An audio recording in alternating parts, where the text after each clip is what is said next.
उर्दू ज़बान में इस्तेमाल होने वाला एक लफ्ज़ है रक़्स। रक़्स के मानी होते हैं डांस, जिसको हिंदी में नृत्य कहते हैं।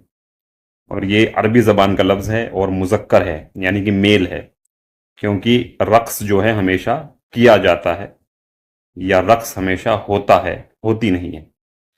और इसी से एक लफ्ज़ बनता है रक्कासा। रक्कासा कहते हैं डांस करने वाली लड़की को या डांस करने वाली औरत को। जैसे कि हम कह सकते हैं कि माधुरी दीक्षित जो हैं वे एक बहुत अच्छी रक्कासा हैं।